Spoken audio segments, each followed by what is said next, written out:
Olá, seja muito bem-vindo, seja muito bem-vindo. Eu sou Francisco Domingos e você está no podcast Educação em Destaque. É o seu programa semanal tratando sobre educação, produzido aqui direto de Brasília. E o podcast Educação em Destaque, como você sabe, é uma produção de Destaque 61, assessoria e consultoria em comunicação e educação. E esse programa é possível porque a gente pode contar com parceiros aí que nos ajudam. Cito o ATENS, Sindicato Nacional dos Técnicos de Nível Superior das IFES. Temos também o apoio do Simpro-DF, o Sindicato dos Professores da Rede Pública do Distrito Federal. Temos também o apoio do Simproep, o Sindicato dos Professores da Rede Privada, então dos estabelecimentos privados de ensino. Temos o apoio da CNTE, a Confederação Nacional dos Trabalhadores em Educação, o apoio da CONTE, a Confederação Nacional dos Trabalhadores em Estabelecimento de Ensino. Temos o apoio da Clínica Saberes Neuropsico e temos também o apoio do PROIFES Federação, a Federação de Sindicatos de Professores e Professoras de Instituições Federais de Ensino Superior e de Ensino Básico, Técnico e Tecnológico. Aliás, hoje a gente vai conversar com o presidente da federação, o presidente do PROIFES Federação. Ele já esteve aqui em outras oportunidades e hoje está vindo aí para a gente já fazer um balanço de 2025, tudo que a federação conseguiu fazer até aqui. A gente está gravando esse programa no dia 12 de novembro, quarta-feira, e a gente já vai começar a fazer esse balanço aí, porque na sequência, aí, nos próximos programas, a gente vai fazer uma série sobre reforma administrativa. Então, tudo que você quiser saber sobre reforma administrativa, se liga aí nos próximos programas que a gente vai apresentar por aqui. Então é isso, já te peço, se não é inscrito ou inscrita no canal, chegou por aqui agora, já se inscreve ali, aciona o sininho para ser informado sempre que a gente subir um conteúdo novo por aqui, o que a gente faz sempre às sextas-feiras ao meio-dia. E ao final desse programa, que com certeza você vai gostar, compartilhe esse link nas suas redes sociais, sobretudo nos grupos de WhatsApp, assim muito mais gente vai tomar conhecimento desse conteúdo que a gente desenvolve aqui no podcast Educação em Destaque. Então é isso, professor Francisco Wellington Duarte, muito obrigado pela presença mais uma vez. Me conte tudo sobre o PROIFES e fale para a nossa audiência aí o que a federação tem feito e o que fez nesse ano de 2025. Bom dia a todos e todas. Eu acho que um programa desse tamanho não é suficiente para a gente descrever as agruras, não apenas do movimento sindical, não apenas do movimento docente, não apenas da sociedade brasileira. É muita coisa, mas eu vou tentar aqui fazer uma síntese do que a federação tem feito, sobre o que eu penso no processo político de 2025 e tentar traçar algumas coisas, talvez de forma bastante apressada, eu diria, mas necessária para 2026.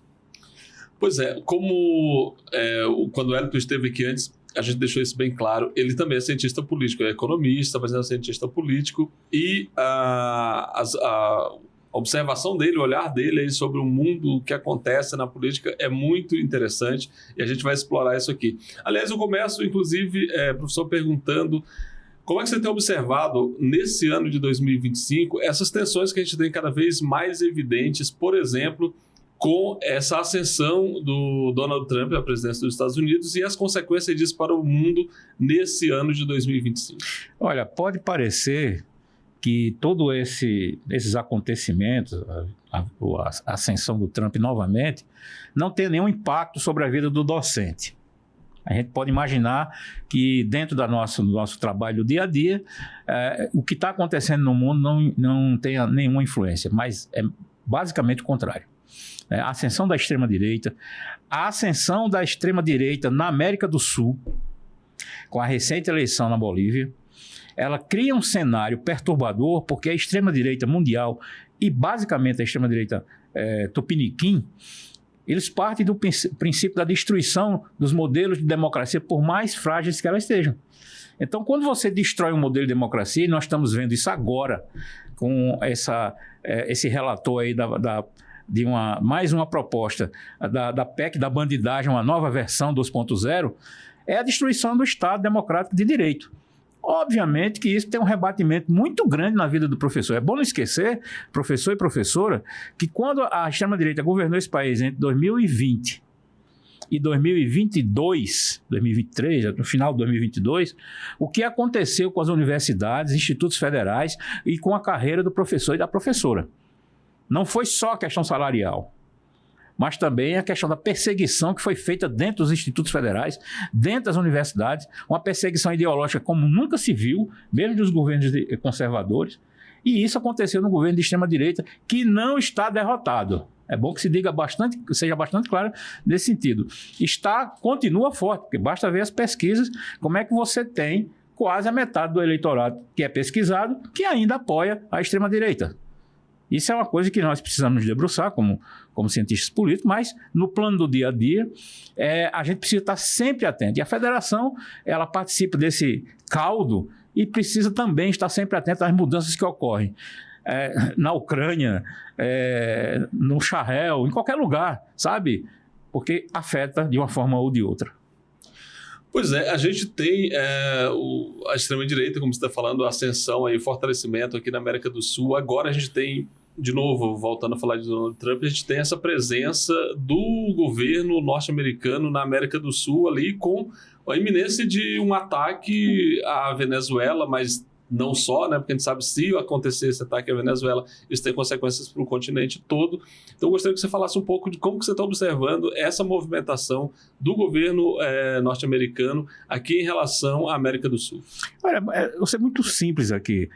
Hoje, o porta-aviões Gerald Ford, que é o mais moderno dos Estados Unidos, está nas águas internacionais próximas do litoral da Venezuela.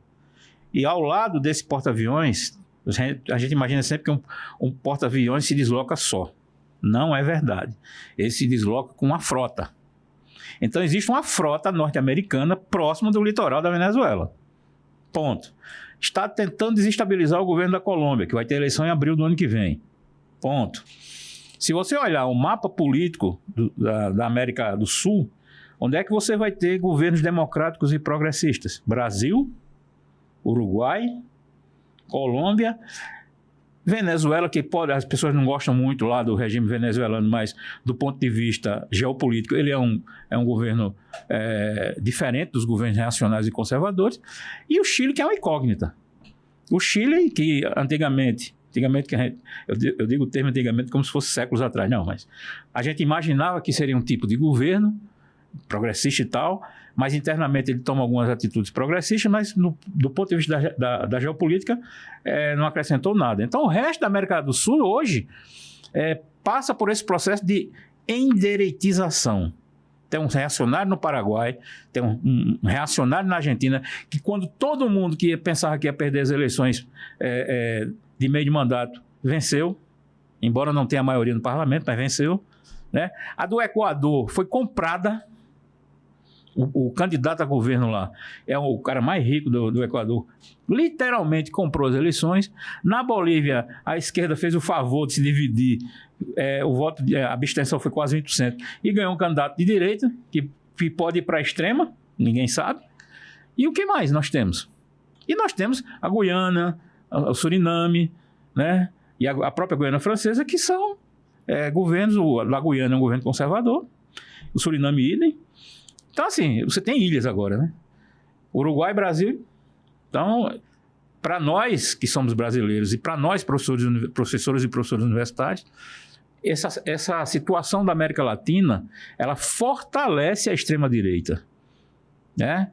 E se Bolsonaro é carta fora do baralho, eu acho que a extrema-direita, ela tem essa capacidade orgânica de se reorganizar, coisa que a esquerda não tem, infelizmente. Então, ela já está se reorganizando para um embate. Para mim, o embate histórico decisivo, Francisco e o pessoal que está assistindo, será o ano que vem.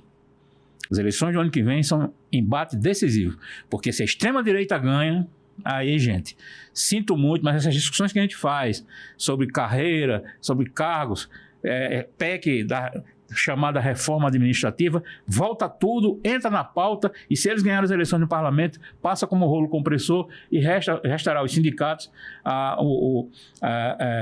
reclamar.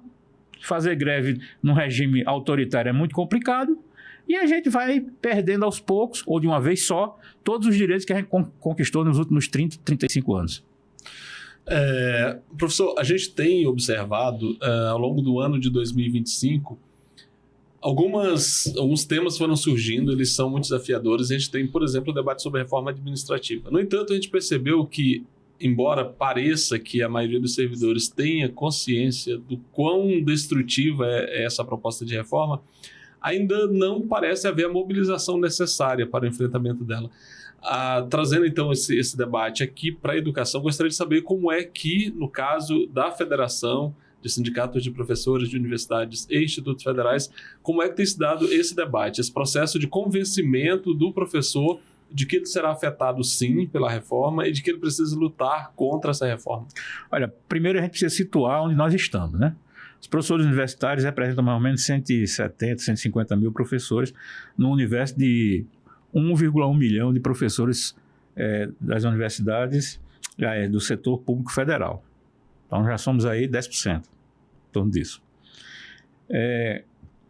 Hoje você tem uma geração de professores muito mais jovem, formada diferente da que foi formada, por exemplo, na minha época, politicamente menos engajada, e não é por culpa deles, é a própria construção da sociedade nos últimos 20, 30 anos que levou a isso, a própria questão das relações de trabalho, etc, etc.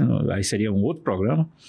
Mas você tem essa geração nova de professores que hoje sofre de forma diferente da que nós sofríamos. Nós tínhamos um problema da carreira, que a gente só resolveu em 2011, quando o PROIS Federação conseguiu finalmente estabelecer uma nova carreira, a carreira do Magistério Federal, mas a gente era mais engajado em termos de discussões políticas e debates sobre grandes temas nacionais.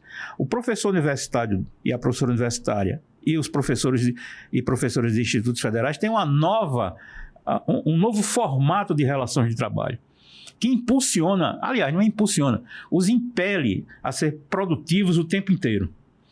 E a gente sabe como funciona a produção em massa. Né? A gente está falando do Fordismo, que é uma coisa passada.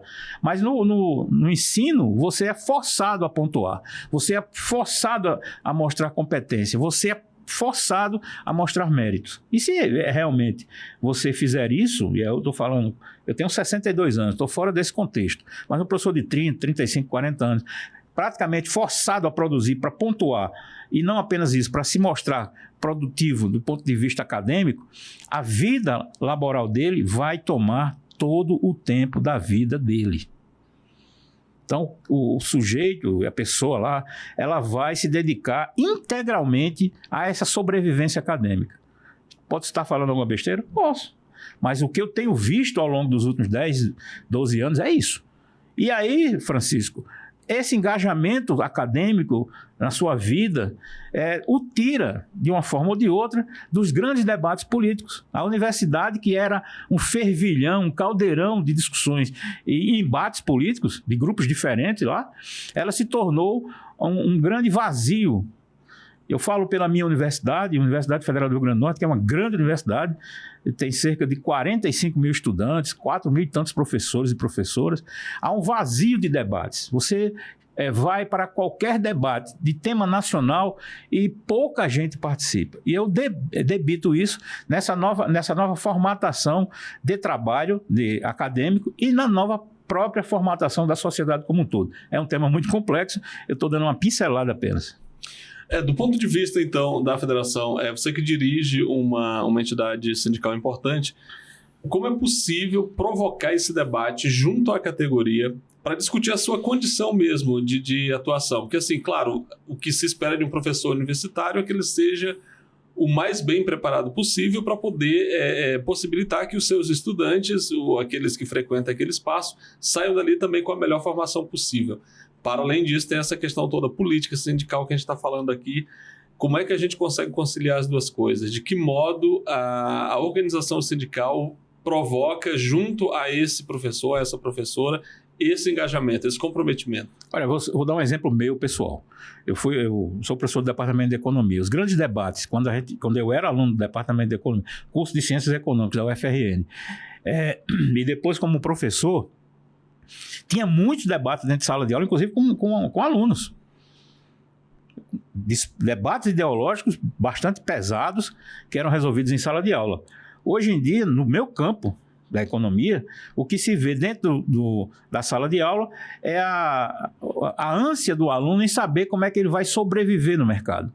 você tirou os debates políticos, porque, inclusive, é uma asepsia do mainstream de economia, é retirar a parte política, deixando os modelos econômicos falarem sobre o todo.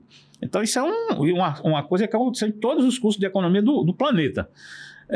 E estendendo isso para a questão do PROIFES, veja, o PROIFES é uma federação de sindicatos, tá? Nós estamos nesse processo de consolidação da federação, enfrentamos muitas dificuldades, inclusive perseguições grotescas que nós sofremos, mas o PROIFES ele instiga os sindicatos a fazerem esses debates internos. O PROIFES não pode intervir na vida sindical dos seus federados, mas ele instiga, ele passa o tempo inteiro dizendo, olha, nós precisamos fazer esse debate. Nós, no começo do ano tivemos um debate com a Academia Brasileira de Ciências sobre o futuro das universidades. Infelizmente a gente não conseguiu a continuidade necessária. Mas eu acho, Francisco, que nesse ponto de vista, embora com todas as outras temáticas que estão colocadas aí, o futuro das universidades e institutos federais é fundamental, porque nesse espaço o professor e a professora sobrevivem e hoje em dia uma boa parcela adoece. O adoecimento mental não é uma coisa, não vou dizer nem ilusória, mas é uma coisa colocada em segundo plano. Hoje ela tem uma inserção muito grande na carreira acadêmica. Então, observando a atuação do governo federal, a gente tem o Ministério da Educação e não parece claro, pelo menos naquilo que o governo emite de informação, não parece claro o que se quer com a universidade brasileira. Então, o governo fala em expansão, se a gente pensar na rede federal, sobretudo pensando nos institutos, tem aí uma expectativa ainda nesse governo de abrir pelo menos 100 novos campos e aí 100 novos institutos.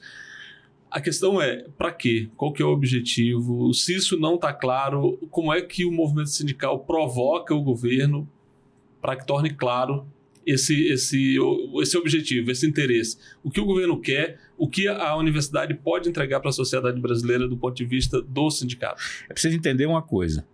É diferente uma relação entre uma federação e um governo democrático e popular do que a relação da federação com o governo autoritário e reacionário. Com o governo autoritário e reacionário, eu quero que fique bem claro isso, não há diálogo. Não há diálogo. Simplesmente isso. Desculpe. E aí, nos governos autoritários, você tem a perseguição dentro das universidades para desestruturar, destruir e transformar num instrumento de mercado. Ponto.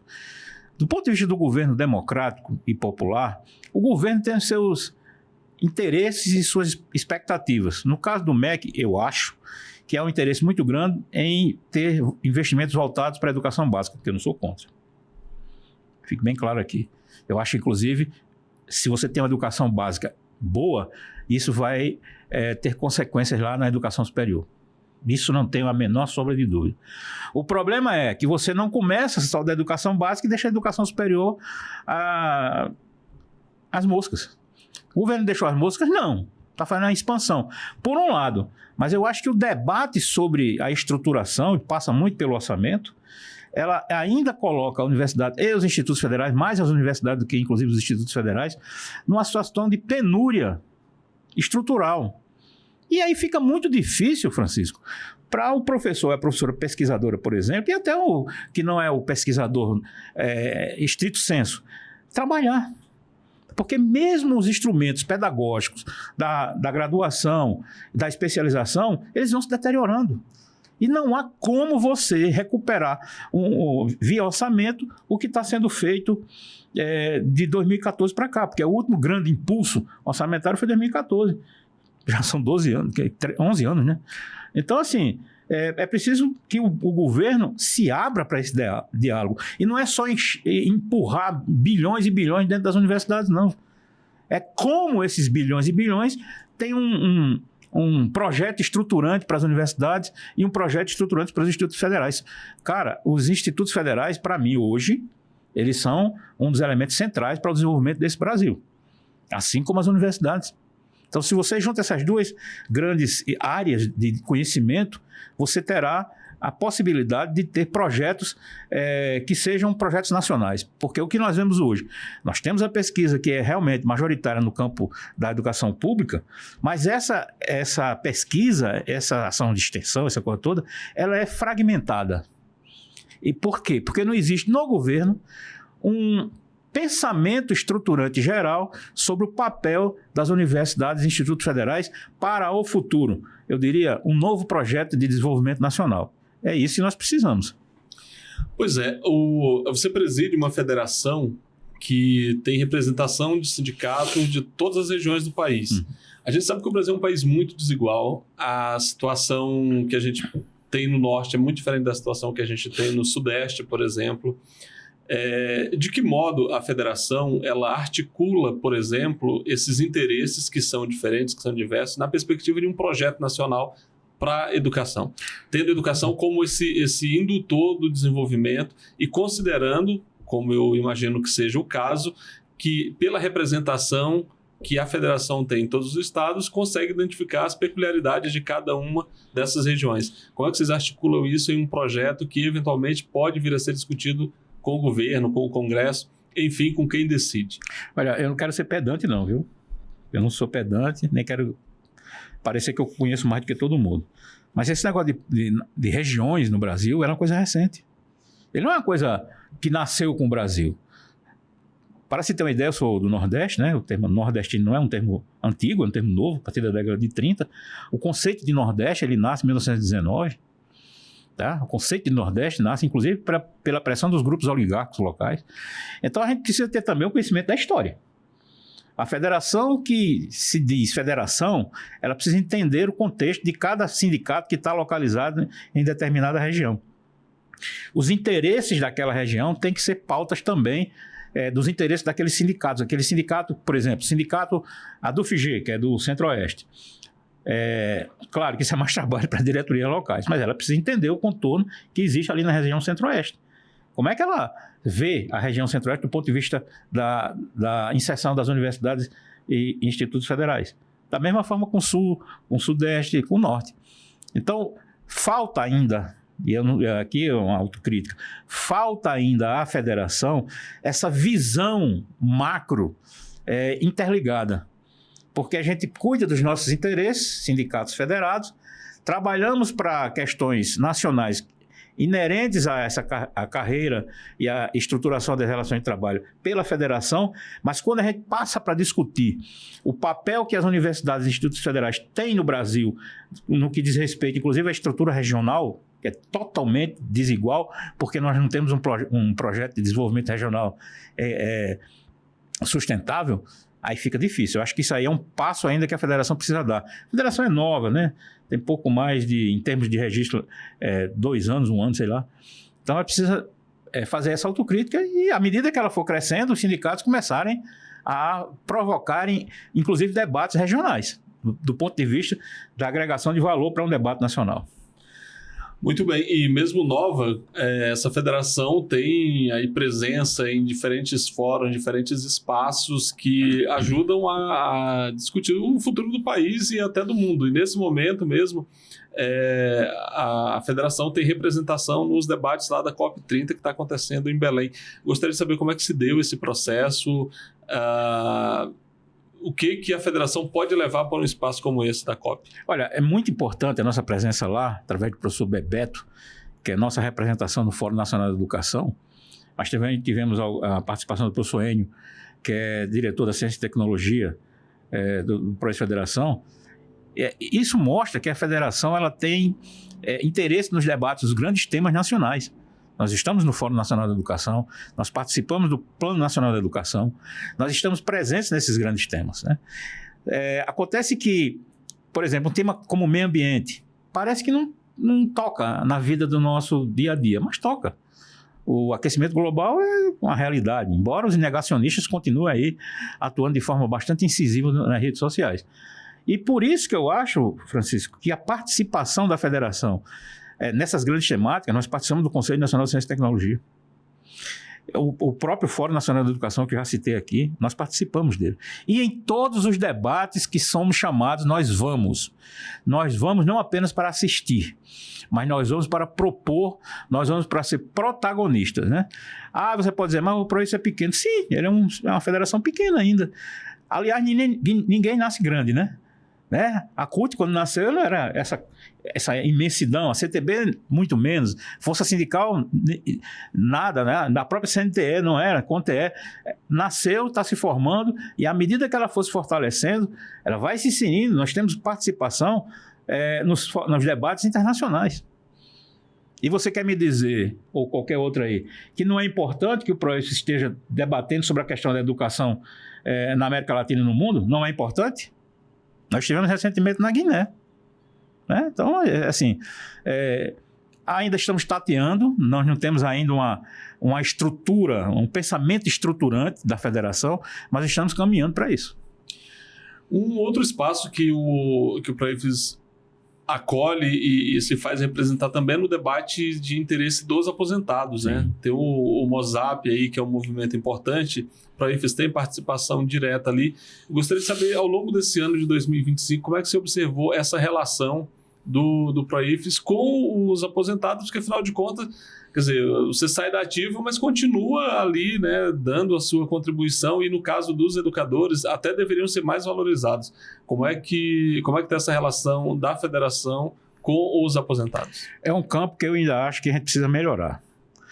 Mas a própria relação com o MOSAP, nessa sua busca incessante, e eu diria heróica, de colocar a questão da contribuição dos inativos, que já conta com 327 assinaturas, e que o presidente da Câmara de Deputados, por uma série de razões que eu não sei quais são, ainda não colocou em pauta, né?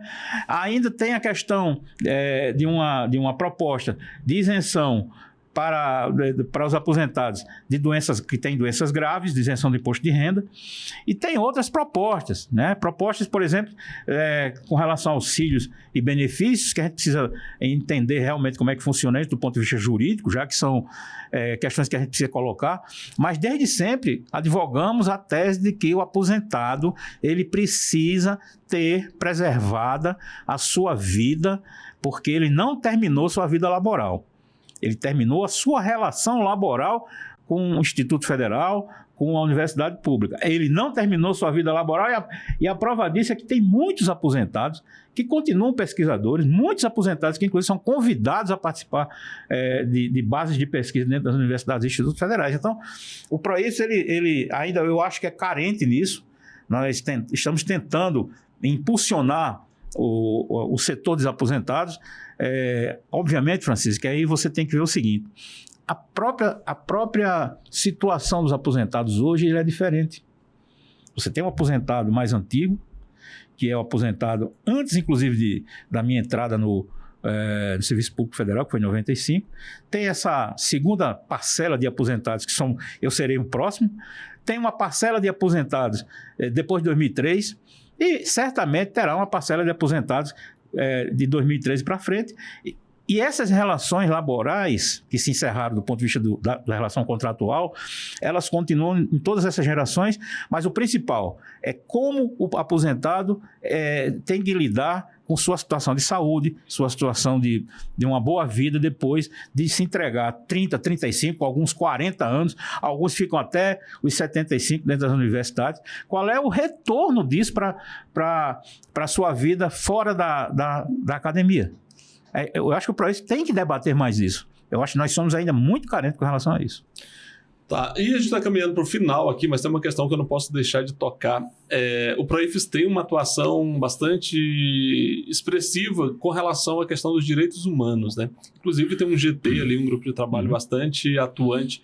E nesse caso eu pergunto, ao longo de 2025, como é que foi essa relação aí? O que conseguiram produzir? Como é que está o debate sobre direitos humanos na federação a partir da existência desse GT? Olha, falar em direitos humanos no Brasil é falar sobre o Brasil, né? O GT de Direitos Humanos ele tem trabalhado com muita dificuldade, porque são tantas temáticas, e é um grupo ainda pequeno, né? Que você não consegue abordar todas. São muitas temáticas. Segregação racial, a questão a questão do sexo, é muita coisa. Então, assim, durante 2025, nós tentamos no esforço de fazer conexões com outras entidades, inclusive. Então, e o que acontece, Francisco, é que em 2025, assim como 2024, 2023, a própria reorganização social do Brasil, pós-Bolsonaro, trouxe a temática da direitos humanos para um ponto mais geral. Então, assim, a gente está vendo os temas nacionais que a gente trabalhou depois de 2023, tentando resgatar alguns temas específicos, né?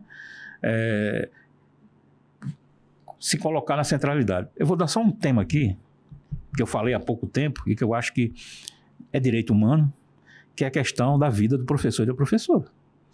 O adoecimento mental não é brincadeira. Então, quando a pessoa com 30, 40 anos é atingida por isso, é porque houve alguma coisa na vida laboral dela que a levou para esse campo. E eu acho que o GT de Direitos Humanos começa a se debruçar sobre isso para ter o entendimento das razões objetivas e subjetivas que levaram o docente até essa dificuldade, porque não está diminuindo. E eu vou dizer mais, eu posso estar sendo aqui injusto, talvez até esteja, mas as universidades, eu desconheço os institutos federais, nas administrações centrais das universidades, o debate ainda é muito, muito frágil. Eu digo pela Adurne, lá em Natal, no Rio Grande do Norte, eu sou diretor da Adurne, é um debate muito denso com as reitorias sobre a questão do adoecimento mental. Eu acho que isso aí precisa ser resgatado, colocado como uma temática importante com relação ao direito humano de professores e professoras. Pois é, e assim nós concluímos a nossa conversa de hoje tratando sobre os direitos humanos dos professores, né? Que afinal de contas é uma questão que conta e conta muito, porque do professor e da professora estarem bem, depende o bem-estar também dos estudantes. E é assim que a gente vai construindo uma sociedade mais saudável até. Então é isso, muito obrigado para você que ficou com a gente até agora. Vou te pedir, se você não compartilhou o link desse programa, já aproveita e faz isso agora aí, compartilha nas suas redes sociais, nos grupos de WhatsApp, para fazer com que mais gente possa ter acesso a essa informação. E como eu falei, a partir da semana que vem a gente vai produzir aí uma série sobre reforma administrativa. A gente vai ter 3 programas específicos sobre reforma administrativa para você ficar muito bem informado sobre isso que está sendo discutido no Congresso Nacional. Na verdade, nem discutido, foi apresentada ali uma proposta, mas não há discussão ainda, mas a gente tem aqui a obrigação de trazer esse assunto e discuti-lo em profundidade. Então é isso, muito obrigado, até a próxima semana, um grande abraço, até lá, tchau, tchau.